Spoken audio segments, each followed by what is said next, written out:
Eto na. Yes, the best. At eto na nga ang ating mga kalakwatsa. Bumili nga tayo para hindi na tayo mapagod sa manual. So eto, tayo ay nag-automatic na. Ayan. Masarap na maglaba. O, diba?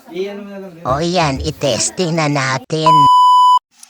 Ayan, mag-testing na tayo. Siyempre, testing na natin ang bagong-bago nating biling washing machine na fully automatic.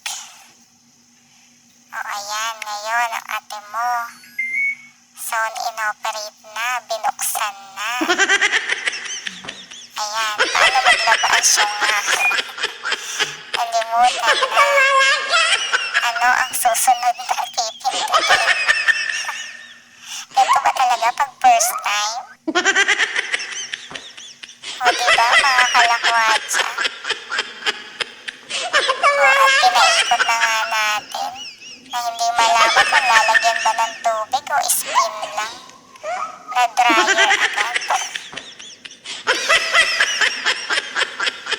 Kaya talaga ang mga nasusunod pag mga first time eh.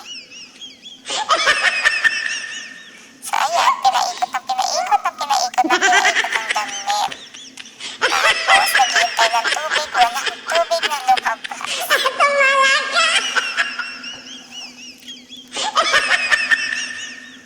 Hindi na natin malaman kung anong gagawin. Kung tama pa ba yung ikot niya. So eto mga kalakwatsa. Ang ganda nito kasi